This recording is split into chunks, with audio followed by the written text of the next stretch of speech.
हम लोग कुछ कहते हैं तो हम लोगों के बातों पे थोड़ा विश्वास रखना चाहिए।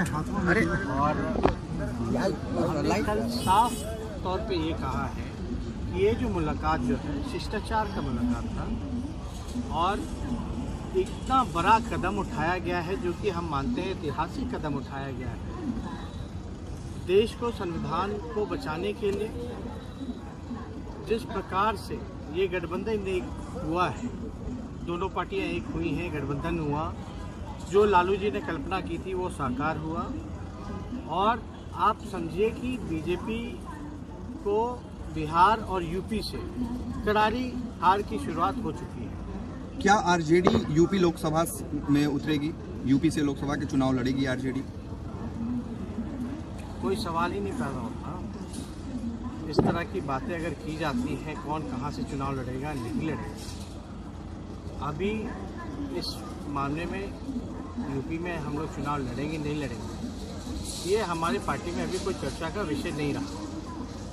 और राष्ट्र अध्यक्ष जी का भी इसमें जो है फैसला उनका होता है, जैसा उनका फैसला होगा उस हिसाब से करेंगे। लेकिन क्या आप लड़ने के इच्छुक हैं? ऐसी कोई बात नहीं है। आपकी इच्छा है? देखिए, जब हम बिहार से बाहर पैर पसारने की कि यूपी हम इसलिए गए हैं क्योंकि हमसे ज्यादा खुशी और किसको होगी। इस मुलाकात पे नहीं तेजस्वी जी, मेरा सवाल ये है कि क्या आरजेडी की आपकी इच्छा है कि आप बिहार से बाहर पैर फैलाएं?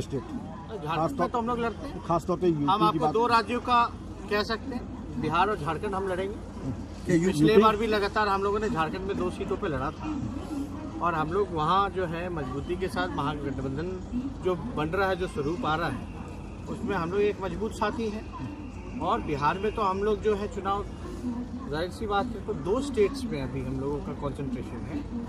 हम लोगों का मकसद आरजेडी कहीं चुनाव लड़े या ना लड़े, लेकिन अपने लोकतंत्र को बचाने के लिए, संविधान को बचाने के लिए, आरक्षण को बचाने के लिए, सामाजिक न्याय और धर्मनिरपेक्षता के लिए जो भी बीजेपी को हराएगा उसका सहयोग हम लोग करने का काम करें। चिराग पासवान ने जितनी भी हमारी शक्ति है उत्तर प्रदेश में, हम गठबंधन को सपोर्ट करने का काम करें। एसपी बीएसपी को मजबूत गठबंधन मान रहे हैं चिराग पासवान, कह रहे हैं कि बीजेपी के लिए खतरा हो सकता है अगर हमने अपनी रणनीति पर काम नहीं किया तो। वो अपना सीट देके, ज्यादा हम कुछ नहीं कहेंगे, ज्यादा राय मशवरा ना दें। उनका आजकल ड्राफ्ट आ रहा है, हमारे चाचा दे रहे हैं, नीतीश चाचा, जो वो ड्राफ्ट करके भेजते हैं वही वो बोलते हैं। बलि का बकरा उनको बनाया जाता है, चाचा जिसके पीछे लग जाते हैं। उन्होंने आपको भी लेकर कहा कि आप भी बिहार पर ध्यान दीजिए, तो क्या मतलब दोनों? हम किस पे ध्यान देते हैं? आप उनको भाई भी कहते हैं, तो भाइयों के बीच में जुबानी जंग चल रही है। अभी कोई जंग ही नहीं चल रहा। हम तो कह रहे हैं कि थोड़ा सावधान रहिए चाचा से। हमको भी बोले थे कि आप बिहार का भविष्य हैं, उनको भी कहे होंगे तो थोड़ा सावधान रहिए। उपेंद्र कुशवाहा जी को भी बोले, अशोक चौधरी को भी बोले, सन ऑफ मल्लाह को भी बोले हैं, किसको नहीं बोले हैं नीतीश कुमार जी ये बात? तो चिराग जी थोड़ा सावधान रहिए। नीतीश कुमार की बोली बोल रहे हैं, पीछे पड़ जाते हैं। आप समझिए कि वो अपने पास रह करके ही लोगों को, बीजेपी भी बोल रही है।